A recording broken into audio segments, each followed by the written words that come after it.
Baghdad শহরের উপকণ্ঠে একটি ছোট্ট গ্রামে বাস করত ইউসুফ নামের এক যুবক। তার বয়স মাত্র ২৫ বছর। পিতামাতা উভয়ই মারা গিয়েছিলেন যখন সে মাত্র ১৫ বছরের। তার ছিল একটি ছোট বোন আয়েশা, যার বয়স তখন মাত্র ৮ বছর। ইউসুফ ছিল অত্যন্ত সৎ ও পরিশ্রমী। সে গ্রামের বাজারে একটি ছোট্ট দোকানে কাপড় বিক্রি করত। তার আয় খুব বেশি ছিল না, কিন্তু যা পেত তা দিয়ে সততার সাথে জীবন চালাত। গ্রামের মানুষ তাকে আল আমিন বলে ডাকত, ঠিক যেমন রসুল সাল্লাল্লাহু আলাইহি ওয়াসাল্লামের ডাকনাম ছিল। প্রতিদিন ফজরের নামাজের পর ইউসুফ কুরআন তিলাওয়াত করত এবং আল্লাহর কাছে দোয়া করত, হে আল্লাহ, আমাকে সৎ পথে রাখো এবং ধৈর্যের শক্তি দাও। একদিন সকালে দোকানে বসে ইউসুফ যখন কাপড় গুছাচ্ছিল, তখন এক বৃদ্ধ লোক এসে একটি দামি কাশ্মীরি শাল কিনলেন। শালের দাম ছিল ১০০ দিনার। বৃদ্ধ লোকটি টাকা দিয়ে চলে গেলেন। সন্ধ্যায় দোকান বন্ধ করার সময় ইউসুফ হিসাব করতে গিয়ে দেখল যে বৃদ্ধ লোকটি ভুলে ২০০ দিনার দিয়ে গেছেন। অনেক দোকানদার হলে হয়তো এই অতিরিক্ত টাকা রেখে দিত, কিন্তু ইউসুফ তা করল না। পরদিন ভোর থেকেই সে বৃদ্ধ লোকটিকে খোঁজা শুরু করল।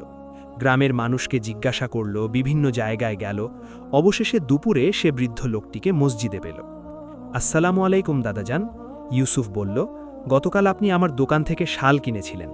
আপনি ভুলে ১০০ দিনার বেশি দিয়ে গেছেন। বৃদ্ধ লোকটি অবাক হয়ে ইউসুফের দিকে তাকালেন। তার চোখে পানি এসে গেল। বৎস, আজকের যুগে তোমার মতো সৎ মানুষ পাওয়া দুর্লভ। আল্লাহ তোমাকে বরকত দিন। ইউসুফ মাথা নিচু করে বলল, এটাই তো ইসলামের শিক্ষা। রাসূল সাল্লাল্লাহু আলাইহি ওয়াসাল্লাম বলেছেন, সততা জান্নাতের পথ দেখায়। কিন্তু দিন যত যাচ্ছিল, ইউসুফের অবস্থা তত খারাপ হচ্ছিল। ব্যবসায় মন্দা দেখা দিল। অনেকদিন একটি কাপড়ও বিক্রি হতো না। বোন আয়েশার পড়াশোনার খরচ, ঘর ভাড়া, খাবারের খরচ সব মিলিয়ে অবস্থা কঠিন হয়ে গেল। একদিন আয়েশা জ্বরে পড়ে গেল। ডাক্তার ডেকে ওষুধ কিনতে যে টাকা লাগবে তা ইউসুফের কাছে ছিল না। সে দোকানে বসে কাঁদছিল, কিন্তু তারপরেও সে মনে মনে বলল, আল্লাহ যা করেন ভালোর জন্যই করেন, আমাকে ধৈর্য ধরতে হবে। ঠিক সেই সময় দোকানে এক ব্যবসায়ী এলেন। তিনি ইউসুফকে চিনতেন এবং তার সততার কথা শুনেছিলেন। ইউসুফ, ব্যবসায়ী বললেন, আমি তোমার সততার কথা জানি। আমি একটি বড় কাফেলার সাথে সিরিয়া যাচ্ছি। তোমার কাছে ১০০ দিনার রেখে যাচ্ছি। আমি ফিরে এলে তুমি আমাকে ২০০ দিনার দেবে। ব্যবসা করো, লাভ করো। ইউসুফ খুশি হয়ে গেল। সে সাথে সাথে আয়েশার চিকিৎসা করালো। বাকি টাকা দিয়ে নতুন কাপড় কিনল দোকানের জন্য। ৩ মাস কেটে গেল। ইউসুফ ভালোই ব্যবসা করল এবং লাভ হলো। সে ২০০ দিনার তৈরি রেখেছিল ব্যবসায়ীকে ফেরত দেওয়ার জন্য। কিন্তু একদিন রাতে ঘরে ডাকাত ঢুকল। তারা সব টাকা নিয়ে পালিয়ে গেল। ইউসুফ অসহায় হয়ে বসে রইল। সারা রাত সে নামাজ পড়ল এবং কাঁদল। ইয়া আল্লাহ, আমি জানি তুমি আমাকে পরীক্ষা করছ। আমি ধৈর্য ধরব, কিন্তু ওই ব্যবসায়ীকে আমি কিভাবে তার টাকা ফেরত দেব? পরদিন সকালে সে দোকানে গেল না। সে শহরের বিভিন্ন জায়গায় গেল, কাজ খুঁজল। অবশেষে এক ধনী বণিকের বাড়িতে মজুরের কাজ পেল। সে দিন-রাত পরিশ্রম করতে লাগল। মাস দুয়েক পর ব্যবসায়ী ফিরে এলেন। ইউসুফ তার কাছে গিয়ে সব ঘটনা খুলে বলল। আমি আপনার ২০০ দিনার এখনই দিতে পারছি না। ইউসুফ কাঁদতে কাঁদতে বলল, কিন্তু আল্লাহর কসম, আমি প্রতি মাসে যা উপার্জন করব তার অর্ধেক আপনাকে দেব, যতদিন না পুরো টাকা শোধ হয়। ব্যবসায়ী ইউসুফের চোখের দিকে তাকালেন। তিনি দেখলেন সততা ও ধৈর্যের এক জ্বলন্ত নমুনা। ব্যবসায়ী বললেন, তোমার সততা আমাকে মুগ্ধ করেছে। তুমি টাকা ফেরত না দিলেও আমি বুঝতাম, কিন্তু তুমি এত কষ্ট করে শোধ করতে চাইছ। আমি তোমার ঋণ মাফ করে দিলাম এবং তোমাকে আমার ব্যবসায়ের অংশীদার বানাতে চাই। ব্যবসায়ী ছিলেন শহরের অন্যতম ধনী ব্যক্তি। তার নাম ছিল আবদুল্লাহ ইবনে হাসান। তিনি রেশম ও মশলার ব্যবসা করতেন এবং তার কাফেলা মিশর, সিরিয়া, পারস্য সবখানে যেত। আবদুল্লাহ ইউসুফকে তার একটি শাখা দোকান দিলেন এবং বললেন, তুমি এই দোকান চালাবে, যা লাভ হবে তার অর্ধেক তোমার, অর্ধেক আমার। ইউসুফ তার পুরো শক্তি দিয়ে কাজ শুরু করল। সে সবার সাথে সততা ও বিনয়ের সাথে ব্যবহার করত। কোনো গ্রাহককে ঠকাত না, সময় মতো মাল দিত আর সব সময় ভালো মানের পণ্য বিক্রি করত। কয়েক মাসের মধ্যেই তার দোকানের সুনাম চারদিকে ছড়িয়ে পড়ল। মানুষ বলাবলি করতে লাগল, ইউসুফের দোকানে যাও, সে কখনো ঠকায় না। একদিন দোকানে এক গরিব মহিলা এলেন। তিনি তার মেয়ের বিয়ের জন্য কাপড় কিনতে চাইলেন, কিন্তু তার কাছে পর্যাপ্ত টাকা ছিল না। ইউসুফ বলল, মা, আপনি কাপড় নিয়ে যান, টাকা পরে দিয়ে যাবেন, কোনো তাড়া নেই। মহিলা কাঁদতে কাঁদতে বললেন, বাবা, আল্লাহ তোমার মঙ্গল করুন, তুমি আমার মেয়ের বিয়ে বাঁচালে। এভাবে ইউসুফ শুধু ব্যবসা করত না, মানুষের সেবাও করত। প্রতি জুমার দিন সে গরিবদের মধ্যে খাবার বিতরণ করত, এতিম বাচ্চাদের পড়াশোনার খরচ দিত। 2 বছর কেটে গেল। ইউসুফ এখন বেশ সচ্ছল। আয়েশা বড় হয়েছে, সে কুরআন ও হাদিস শিখছে। ইউসুফ তাকে একজন ভালো শিক্ষকের কাছে পাঠিয়েছে। কিন্তু আবার বিপদ এলো। আব্দুল্লাহ ইবনে হাসানের বড় ছেলে জাফর ছিল অত্যন্ত অহংকারী ও ঈর্ষাপরায়ণ। সে ইউসুফের সাফল্য সহ্য করতে পারছিল না। একদিন জাফর তার বাবার কাছে মিথ্যা অভিযোগ করল, বাবা, ইউসুফ ব্যবসার হিসাবে জালিয়াতি করছে, সে টাকা লুকাচ্ছে। আব্দুল্লাহ ইবনে হাসান বিস্মিত হলেন। ইউসুফ, সে নিকে? ইউসুফ বলল, মালিক, আল্লাহর কসম, আমি কখনো একটি পয়সাও আত্মসাৎ করিনি। আপনি চাইলে হিসাব যাচাই করে দেখতে পারেন।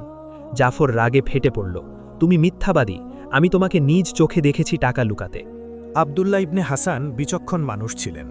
তিনি বললেন, আমি 3 দিন সময় নিচ্ছি, পুরো হিসাব যাচাই করা হবে, সত্য বেরিয়ে আসবেই। ইউসুফ ঘরে ফিরে নামাজে দাঁড়াল। সে দোয়া করল, হে আল্লাহ, তুমি জানো আমি সত্যবাদী, তুমিই আমার সাহায্যকারী। আব্দুল্লাহ ইবনে হাসান একজন অভিজ্ঞ হিসাবরক্ষক নিয়োগ করলেন। তিনি গত 2 বছরের সমস্ত হিসাব যাচাই করলেন। 3 দিন পর হিসাবরক্ষক রিপোর্ট দিলেন, মালিক, আমি সব হিসাব দেখেছি। ইউসুফের হিসাবে একটি পয়সারও তফাৎ নেই। উল্টো সে কয়েকবার তার নিজের পকেট থেকে টাকা দিয়ে গরিব গ্রাহকদের সাহায্য করেছে, কিন্তু হিসাবে লেখেনি।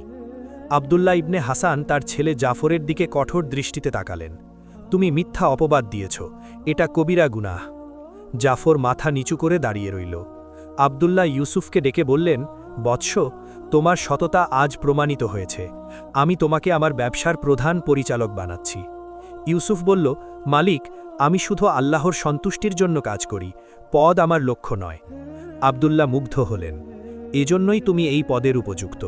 কিন্তু ইউসুফ আরও বলল, মালিক, আপনার ছেলে জাফরকে শাস্তি দেবেন না, সে হয়তো ভুল বুঝেছে, আমি তাকে ক্ষমা করে দিয়েছি। এই কথা শুনে জাফর নিজেই লজ্জায় কাঁদতে শুরু করল। সে ইউসুফের পায়ে পড়ে ক্ষমা চাইল। আমি হিংসা করেছিলাম, আমি তোমাকে ক্ষতি করতে চেয়েছিলাম, কিন্তু তুমি আমাকে ক্ষমা করে দিলে, তুমি সত্যিই মহান। ইউসুফ তাকে তুলে বলল, ভাই, আমরা সবাই ভুল করি, আল্লাহ তো ক্ষমাশীল, আমি কে? নতুন পদে যোগদানের পর ইউসুফ আরও কঠোর পরিশ্রম শুরু করল। সে ব্যবসার সব শাখা পরিদর্শন করত, কর্মচারীদের অবস্থা দেখত, তাদের সমস্যা শুনত। একদিন সে দেখল যে একজন কর্মচারী হামিদ অসুস্থ কিন্তু কাজ করছে। ইউসুফ তাকে জিজ্ঞাসা করল, হামিদ ভাই, তুমি এত অসুস্থ অবস্থায় কেন কাজ করছো? হামিদ দুর্বল গলায় বলল, স্যার, আমার মা অসুস্থ, তার চিকিৎসার জন্য টাকা দরকার, আমি ছুটি নিলে বেতন কাটা যাবে। ইউসুফ তৎক্ষণাৎ তাকে 1 মাসের বেতনসহ ছুটি দিল এবং তার মায়ের চিকিৎসার খরচও দিল। এভাবে কর্মচারীদের প্রতি তার সদয় আচরণের কারণে সবাই তাকে শ্রদ্ধা করত এবং আন্তরিকভাবে কাজ করত। ব্যবসা আরও উন্নতি করতে লাগল। একদিন আব্দুল্লাহ ইবনে হাসান বললেন, ইউসুফ, তুমি শুধু ভালো ব্যবসায়ী নও, তুমি একজন আদর্শ মুসলিম। রাসূল সাল্লাল্লাহু আলাইহি ওয়াসাল্লামের শিক্ষা তুমি জীবনে প্রয়োগ করো। ইউসুফ বিনীতভাবে বলল, মালিক, রাসূল সাল্লাল্লাহু আলাইহি ওয়াসাল্লাম বলেছেন, সর্বোত্তম মানুষ সে যে মানুষের উপকার করে। আমি সেই চেষ্টা করি। সেই বছর শহরে প্লেগ রোগের মহামারী দেখা দিল। হাজার হাজার মানুষ মারা যেতে লাগল। ধনীরা শহর ছেড়ে দূরে চলে গেল।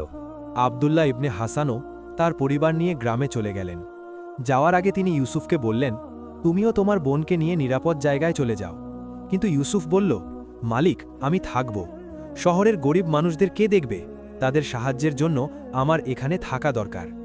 ইউসুফ প্রতিদিন অসুস্থদের সেবা করত, তাদের খাবার দিত, ওষুধ দিত। সে তার সঞ্চিত টাকা দিয়ে ওষুধ কিনত এবং গরিবদের মধ্যে বিতরণ করত। একদিন এক বৃদ্ধা মহিলা রাস্তায় অসুস্থ অবস্থায় পড়েছিলেন। সবাই ভয়ে তার কাছে যাচ্ছিল না। ইউসুফ তাকে তুলে নিজের ঘরে নিয়ে গেল এবং সেবা করতে লাগল। আয়েশা বলল, ভাইয়া, তোমারও তো সংক্রমণ হতে পারে। ইউসুফ হেসে বলল, বোন, রসুল সাল্লাল্লাহু আলাইহি ওয়াসাল্লাম বলেছেন, যে ব্যক্তি প্লেগ আক্রান্ত এলাকায় থেকে মানুষের সেবা করে এবং মারা যায়, সে শহীদের মর্যাদা পায়, আর জীবন মৃত্যু তো আল্লাহর হাতে। 3 মাস পর মহামারী কমে এলো। অনেক মানুষ মারা গেছে, কিন্তু ইউসুফ আল্লাহর রহমতে সুস্থ ছিল। আয়েশাও সুস্থ।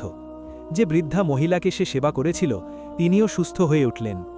একদিন তিনি ইউসুফকে ডেকে বললেন, বৎস, তুমি আমার জীবন বাঁচিয়েছ, আল্লাহ তোমার মঙ্গল করুন। আমার একটা গোপন কথা আছে। তিনি ইউসুফকে বললেন যে তিনি আসলে একজন ধনী ব্যবসায়ীর বিধবা স্ত্রী ছিলেন। তার স্বামী মারা যাবার পর তার স্বামীর ভাতিজারা সব সম্পত্তি দখল করে নিয়েছিল এবং তাকে রাস্তায় ফেলে দিয়েছিল। কিন্তু বৃদ্ধা বললেন, আমার কাছে একটা গোপন সম্পদ আছে। আমার স্বামী আমাকে একটা জায়গার কথা বলেছিলেন যেখানে তিনি হীরা লুকিয়ে রেখেছিলেন, কেউ সেটা জানে না। আমার কোনো সন্তান নেই, তুমি আমাকে বাঁচিয়েছ, তাই আমি চাই তুমি সেই হীরাগুলো নাও। ইউসুফ বলল, মা, আমি আপনার সেবা করেছি আল্লাহর জন্য, পুরস্কারের জন্য নয়। বৃদ্ধা জোর করে বললেন, না বৎস, আমি তোমাকে এগুলো দিতেই চাই।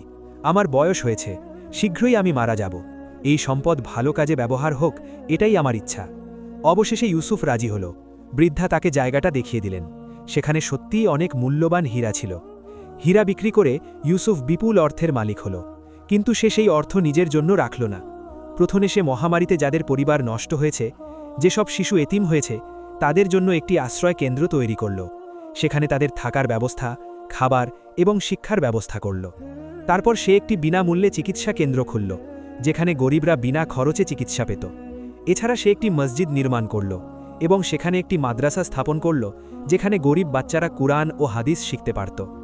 শহরের মানুষ অবাক হয়ে গেল। সবাই বলাবলি করতে লাগল, ইউসুফ তো ধনী হয়ে গেল, কিন্তু তার মধ্যে কোনো অহংকার নেই। সে সব সম্পদ আল্লাহর পথে খরচ করছে। আবদুল্লাহ ইবনে হাসান শহরে ফিরে এসে ইউসুফের এসব কাজ দেখে খুব খুশি হলেন। তিনি বললেন, ইউসুফ, তুমি প্রমাণ করেছ যে সম্পদ মানুষকে খারাপ করে না, মানুষের নিয়ত খারাপ হলে সে খারাপ হয়।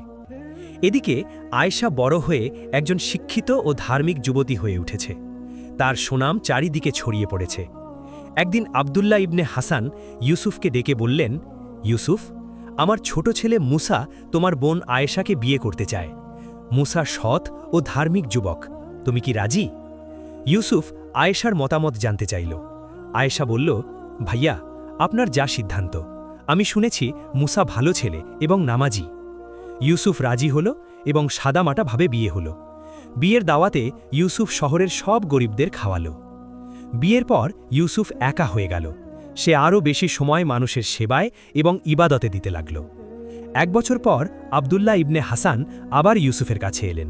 তিনি বললেন, ইউসুফ, তুমি একা থাকছ, তোমারও বিয়ে করা উচিত। আমার এক ভাতিজি আছে, ফাতিমা। সে অত্যন্ত ধার্মিক এবং কুরআনে হাফেজ। তোমার সাথে তার বিয়ে দিতে চাই। ইউসুফ প্রথমে রাজি হচ্ছিল না। সে বলল, মালিক, আমি এত বড় পরিবারের যোগ্য নই। আবদুল্লাহ বললেন, বংশ দিয়ে মানুষের মূল্য হয় না, চরিত্র দিয়ে হয়। তুমি চরিত্রে সবার চেয়ে বড়। অবশেষে ইউসুফ রাজি হল এবং ফাতিমার সাথে তার বিয়ে হল। ফাতিমাও ইউসুফের মতোই সাদাসিধে এবং ধার্মিক ছিল। দুজনে মিলে একটি সুন্দর সংসার গড়ল। ফাতিমাও ইউসুফের কাজে সাহায্য করতে লাগল। সে মহিলাদের কুরআন শেখাতেন এবং গরিব মেয়েদের সেলাই শেখাতেন, যাতে তারা স্বাবলম্বী হতে পারে। কয়েক বছর পর একদিন খবর এলো যে সুলতানের এক মন্ত্রী জুলুম করছেন। তিনি গরিবদের জমি কেড়ে নিচ্ছেন এবং যারা প্রতিবাদ করছে তাদের জেলে ভরছেন। শহরের মানুষ ইউসুফের কাছে এলো। তারা বলল, ইউসুফ, আপনি এখন প্রভাবশালী ব্যক্তি, আপনি সুলতানের কাছে যান এবং এই জুলুমের কথা বলুন। ইউসুফ ভয় পেল। সুলতানের মন্ত্রীর বিরুদ্ধে কথা বলা মানে নিজের জীবন বিপদে ফেলা। কিন্তু তারপর সে নিজেকে বলল, রাসূল সাল্লাল্লাহু আলাইহি ওয়াসাল্লাম বলেছেন, সর্বোত্তম জিহাদ হল জালিম শাসকের সামনে সত্য কথা বলা। সে সুলতানের দরবারে গেল। সেখানে সেই মন্ত্রীও ছিল। ইউসুফ সুলতানকে সালাম দিয়ে বলল, মহামান্য সুলতান, আমি আপনার একজন সাধারণ প্রজা, কিন্তু আমার কিছু কথা আছে। সুলতান বললেন, বলো। ইউসুফ সাহসের সাথে বলল, মহামান্য, আপনার এক মন্ত্রী প্রজাদের ওপর জুলুম করছেন, তিনি গরিবদের জমি কেড়ে নিচ্ছেন। ইসলামে এটা অন্যায়। মন্ত্রী রেগে উঠলেন, তুমি কে আমার বিরুদ্ধে অভিযোগ করছ? ইউসুফ শান্তভাবে বলল, আমি আল্লাহর বান্দা এবং সত্য কথা বলছি। সুলতান বুদ্ধিমান ছিলেন। তিনি বললেন, আমি তদন্ত করব। যদি অভিযোগ সত্য হয় তবে ন্যায় বিচার হবে। সুলতান গোপনে তদন্ত করলেন এবং দেখলেন যে অভিযোগ সত্য, মন্ত্রী সত্যিই জুলুম করছেন। সুলতান দরবারে সবাইকে ডেকে ঘোষণা করলেন, এই মন্ত্রী তার পদের অপব্যবহার করেছেন, তাকে পদচ্যুত করা হলো এবং যাদের জমি কেড়ে নেওয়া হয়েছে তা ফেরত দেওয়া হবে। তারপর সুলতান ইউসুফের দিকে তাকিয়ে বললেন, তুমি সত্য বলার সাহস দেখিয়েছ। এমন সৎ মানুষই দেশের প্রয়োজন। আমি তোমাকে নতুন মন্ত্রী হিসেবে নিয়োগ দিতে চাই। ইউসুফ অবাক হয়ে গেল। সে বলল, মহামান্য, আমি এই পদের যোগ্য নই। সুলতান বললেন, যোগ্যতা শুধু শিক্ষা দিয়ে হয় না, সততা ও সাহস দিয়ে হয়, তোমার দুটোই আছে। ইউসুফ ভাবল, সে জানত যে এই পদে থাকলে আরও বেশি মানুষের সেবা করতে পারবে। অবশেষে সে রাজি হল। মন্ত্রী হওয়ার পরও ইউসুফের জীবনযাত্রা একই রইল। সে সাদামাটা জীবনযাপন করত, 5 ওয়াক্ত নামাজ পড়ত এবং গরিবদের সাহায্য করত। একদিন সুলতান অবাক হয়ে দেখলেন যে ইউসুফ নিজের বেতনের বেশিরভাগ টাকা গরিবদের মধ্যে বিতরণ করে দেয়। সুলতান জিজ্ঞাসা করলেন, ইউসুফ, তুমি নিজের জন্য কিছু রাখো না কেন? ইউসুফ বলল, মহামান্য, আমার এবং আমার পরিবারের চলার জন্য যথেষ্ট আছে, বাকিটা যাদের বেশি প্রয়োজন তাদের দেওয়াই ভালো। রাসূল সাল্লাল্লাহু আলাইহি ওয়াসাল্লাম বলেছেন, উত্তম সম্পদ হল যা প্রয়োজনের অতিরিক্ত থেকে দান করা হয়। কয়েক বছর পর দেশে ভয়াবহ দুর্ভিক্ষ দেখা দিল। বৃষ্টি হল না, ফসল নষ্ট হল, মানুষ অনাহারে মরতে লাগল। সুলতান চিন্তিত হয়ে মন্ত্রিসভার বৈঠক ডাকলেন। সবাই বিভিন্ন পরামর্শ দিল, কিন্তু কোনো কার্যকর সমাধান আসল না। ইউসুফ বলল, মহামান্য, আমি একটা পরিকল্পনা দিতে চাই। সে একটা ব্যাপক পরিকল্পনা দিল। সরকারি গুদামে যা খাদ্য আছে তা রেশনিং করে বিতরণ করা, ধনীদের কাছ থেকে জাকাত ও সাদাকা সংগ্রহ করা, অন্য দেশ থেকে খাদ্য আমদানি করা, গরিবদের জন্য সরকারি খাবার বিতরণ কেন্দ্র খোলা। সুলতান এই পরিকল্পনা অনুমোদন করলেন এবং ইউসুফকে এটা বাস্তবায়নের দায়িত্ব দিলেন। ইউসুফ দিন-রাত পরিশ্রম করল। সে নিজে বিভিন্ন জায়গায় গেল, খাবার বিতরণ তদারকি করল। অনেক সময় সে নিজের খাবার বাদ দিয়ে গরিবদের দিয়ে দিত। ফাতিমাও তার সাথে কাজ করত। সে মহিলাদের সংগঠিত করে খাবার রান্না করত এবং এতিম ও বিধবাদের মধ্যে বিতরণ করত। 1 বছর পর বৃষ্টি হল এবং ফসল ভালো হল। দুর্ভিক্ষ কেটে গেল। মানুষ ইউসুফের প্রশংসা করতে লাগল। কিন্তু ইউসুফ বলতো, এটা আল্লাহর রহমত, আমি শুধু তার নির্দেশ পালন করেছি। ইউসুফ এখন একজন সম্মানিত মন্ত্রী, কিন্তু পরীক্ষা তার জীবনে আসতেই থাকল। একদিন খবর এলো যে তার ব্যবসায়ের একটা বড় কাফেলা ডাকাতদের হাতে লুট হয়ে গেছে। বিশাল ক্ষতি হল। তারপর শুনল যে তার তৈরি করা এতিমখানায় আগুন লেগেছে, ভবন পুড়ে গেছে, যদিও সবাই বেঁচে গেছে। কয়েকদিন পরই তার প্রিয় শিক্ষক, যিনি তাকে কোরআন শিখিয়েছিলেন, মারা গেলেন। এত বিপদ একসাথে এলো যে অনেকে হয়তো ভেঙে পড়ত, কিন্তু ইউসুফ ধৈর্য ধরল। সে কোরআনের আয়াত পড়ল, নিশ্চয়ই কষ্টের সাথে স্বস্তি আছে। সে নামাজে দাঁড়িয়ে দোয়া করল, হে আল্লাহ, এসব পরীক্ষা আমার জন্য কল্যাণকর করে দাও, আমাকে ধৈর্যের শক্তি দাও। তারপর সে আবার কাজে লেগে গেল। এতিমখানা পুনর্নির্মাণ করল, ব্যবসার ক্ষতি পুষিয়ে নেওয়ার চেষ্টা করল এবং তার শিক্ষকের জন্য সদকায়ে জারিয়া হিসাবে একটি মাদ্রাসা তৈরি করল। কিছু বছর পর সুলতান গুরুতর অসুস্থ হয়ে পড়লেন। মৃত্যুশয্যায় তিনি ইউসুফকে ডাকলেন। সুলতান দুর্বল গলায় বললেন, তুমি আমার সবচেয়ে বিশ্বস্ত মন্ত্রী, আমার ছেলে এখনও অপরিপক্ক, আমি চাই তুমি তাকে গাইড করো, সঠিক পথ দেখাও। ইউসুফ কাঁদতে কাঁদতে বলল, মহামান্য, আমি আমার সর্বোচ্চ চেষ্টা করব। সুলতান মারা গেলেন এবং তার ছেলে নতুন সুলতান হলেন। নতুন সুলতান তরুণ ছিলেন এবং কিছুটা উদাসীন। কিছু দুষ্টু মন্ত্রী তরুণ সুলতানকে প্রভাবিত করতে শুরু করল। তারা বলল, ইউসুফ খুব ক্ষমতাশালী হয়ে গেছে, সে আপনার ক্ষমতার জন্য হুমকি।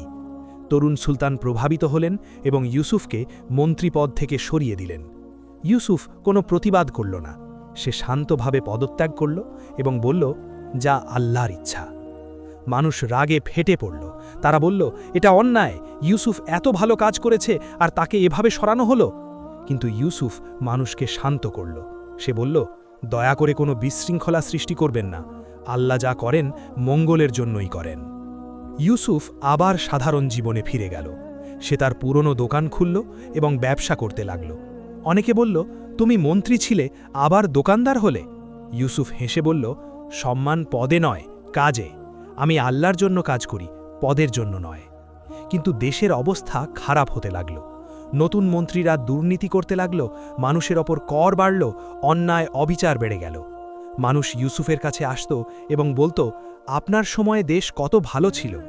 ইউসুফ তাদের সান্ত্বনা দিত এবং ধৈর্য ধরতে বলতো। সে নিজেও আল্লাহর কাছে দেশ ও জাতির জন্য দোয়া করত।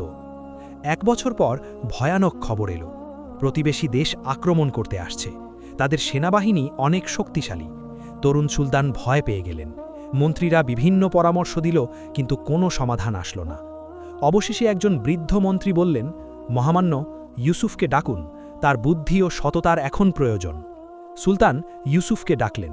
ইউসুফ এলো এবং সুলতান বললেন, ইউসুফ, আমি তোমার সাথে অন্যায় করেছি, ক্ষমা চাই। এখন দেশ বিপদে, তুমি আমাদের সাহায্য করবে? ইউসুফ বলল, মহামান্য, আমি ব্যক্তিগত অভিমান রাখি না, দেশের জন্য যা করতে পারি করব। ইউসুফ একটা পরিকল্পনা দিল। সে বলল, শত্রুদের সাথে প্রথমে শান্তি আলোচনা করতে হবে, যুদ্ধ শেষ পথ। যদি যুদ্ধ অনিবার্য হয় তবে মানুষকে সংগঠিত করতে হবে, আল্লাহর কাছে সাহায্য চাইতে হবে এবং ন্যায়ের পক্ষে দাঁড়াতে হবে। সুলতান এই পরিকল্পনা মেনে নিলেন এবং ইউসুফকে দূত হিসাবে শত্রু শিবিরে পাঠালেন। ইউসুফ সাহসের সাথে শত্রু রাজার কাছে গেল। সে বলল, মহামান্য, যুদ্ধে দুই পক্ষেরই ক্ষতি হয়, আসুন শান্তির পথ খুঁজি। শত্রু রাজা ইউসুফের সাহস ও বুদ্ধিমত্তায় মুগ্ধ হলেন। তিনি বলেন, তোমার সুলতান যদি তোমার মতো হতেন, আমি কখনো যুদ্ধ করতে আসতাম না। অবশেষে আলোচনার মাধ্যমে শান্তি চুক্তি হল, যুদ্ধ এড়ানো গেল এবং দুই দেশের মধ্যে বাণিজ্য চুক্তি হল। দেশে ফিরে এসে মানুষ ইউসুফকে বীরের মতো সম্বর্ধনা দিল। সুলতান তাকে আবার মন্ত্রী বানাতে চাইলেন, কিন্তু ইউসুফ বিনয়ের সাথে মানা করে দিল। সে বলল, মহামান্য, আমি এখন বৃদ্ধ হয়ে গেছি, আমার শক্তি আর আগের মতো নেই, আমাকে আমার স্বাভাবিক জীবনে থাকতে দিন। সুলতান বললেন, তাহলে অন্তত আমার উপদেষ্টা হও। ইউসুফ রাজি হল এবং তারপর সে সুলতানকে সৎ ও যোগ্য মানুষদের মন্ত্রী বানানোর পরামর্শ দিল। ধীরে ধীরে দেশ আবার সুপথে ফিরে এলো, ন্যায় বিচার প্রতিষ্ঠিত হল, মানুষ সুখে শান্তিতে থাকতে লাগল। ইউসুফ এখন বেশিরভাগ সময় মসজিদে কাটাত। সে তরুণদের ইসলাম শেখাত, গরিবদের সাহায্য করত এবং আল্লাহর ইবাদত করত। বয়স যখন ৭০ পেরিয়ে গেল, ইউসুফ আরও বেশি ইবাদতে মনোযোগী হল। সে রাতের বেশিরভাগ সময় নামাজে কাটাত। একদিন ফাতিমা জিজ্ঞাসা করল, আপনি এত ইবাদত করেন কেন? আল্লাহ তো আপনাকে অনেক পুরস্কার দিয়েছেন। ইউসুফ বলল, আল্লাহর শুকরিয়া আদায় করা কখনো শেষ হয় না, আর আমি জানি না কবে আমার ডাক আসবে, তাই প্রস্তুত থাকতে চাই। তার সন্তান সন্ততি, নাতি নাতনিরা সবাই তার কাছ থেকে ইসলাম শিখত। সে তাদের বলতো, মনে রেখো, জীবনে ধৈর্য ও সততাই সবচেয়ে বড় সম্পদ। টাকা পয়সা শেষ হয়ে যাবে, পদ প্রতিপত্তি থাকবে না, কিন্তু সৎ চরিত্র চিরকাল থাকে। আর সবচেয়ে বড় কথা, আল্লাহর সন্তুষ্টি জীবনের লক্ষ্য হওয়া উচিত। ইউসুফ যখন ৮০ বছর বয়সে উপনীত হল, তখন সে একদিন অসুস্থ হয়ে পড়ল। ডাক্তাররা এলো, কিন্তু বুঝল যে তার সময় ঘনিয়ে এসেছে। পরিবার, বন্ধুবান্ধব, শহরের মানুষ সবাই তার খোঁজ খবর নিতে আসত। সবাই কাঁদছিল, কিন্তু ইউসুফ হাসছিল। সে বলল, কাঁদছ কেন? মৃত্যু তো আল্লাহর সাথে মিলনের মাধ্যম, আমি আমার রবের সাথে দেখা করতে যাচ্ছি। তার শেষ কয়েকদিন সে পরিবারকে উপদেশ দিল, আমার পরে তোমরা সবসময় আল্লাহকে ভয় করবে, নামাজ ছাড়বে না, গরিবদের সাহায্য করবে, মানুষের সাথে সততা ও বিনয়ের সাথে ব্যবহার করবে। মনে রেখো, এই দুনিয়া ক্ষণস্থায়ী, আসল জীবন আখেরাতে। এক জুমার দিন ফজরের নামাজের পর ইউসুফ শেষ নিঃশ্বাস ত্যাগ করল। তার মুখে ছিল শান্তির হাসি, চোখে তৃপ্তির আভা। তার জানাজায় হাজার হাজার মানুষ এলো। সুলতান নিজে জানাজায় উপস্থিত হলেন। গরিব, ধনী, ছোট বড় সবাই কাঁদছিল। একজন বৃদ্ধ বলল, ইউসুফের মতো মানুষ শতাব্দীতে একজন জন্মায়। সে ছিল ধৈর্য ও সততার জীবন্ত উদাহরণ। তাকে তার প্রিয় মসজিদের পাশে দাফন করা হলো। তার কবরের পাশে একটা ফলক লাগানো হলো, যেখানে লেখা ছিল, এখানে শায়িত আছেন ইউসুফ ইবনে ইব্রাহিম। তিনি ছিলেন আল আমিন, বিশ্বস্ত, আস সাদিক, সত্যবাদী, আস সাবির, ধৈর্যশীল। আল্লাহ তার প্রতি রহম করুন। ইউসুফের মৃত্যুর পরও তার কীর্তি বেঁচে রইল। তার তৈরি করা এতিমখানা, মাদ্রাসা, হাসপাতাল সবই চলতে থাকল। হাজার হাজার মানুষ উপকৃত হতে লাগল। তার সন্তানেরা তার পথ অনুসরণ করল এবং সৎ ও ধার্মিক হয়ে বেড়ে উঠল। বছরের পর বছর কেটে গেল। মানুষ ইউসুফের গল্প বলত এবং তার জীবন থেকে শিক্ষা নিত। এই গল্প আমাদের শেখায়, ইউসুফ জীবনে অসংখ্য বিপদ ও পরীক্ষার মুখোমুখি হয়েছিল। পিতামাতার মৃত্যু, দারিদ্র্য, ডাকাতি, মিথ্যা অভিযোগ, পদচ্যুতি, কিন্তু সে কখনো ধৈর্য হারায়নি। আল্লাহ বলেছেন, নিশ্চয়ই আল্লাহ ধৈর্যশীলদের সাথে আছেন। বিপদে ইউসুফ কখনো হতাশ হয়নি। সে সবসময় আল্লাহর উপর ভরসা রেখেছে এবং বিশ্বাস করেছে যে আল্লাহ যা করেন মঙ্গলের জন্যই করেন। আল্লাহ তাআলা আমাদের সবাইকে ইউসুফের মতো ধৈর্য ও সততার সাথে জীবনযাপন করার তৌফিক দিন। আমিন।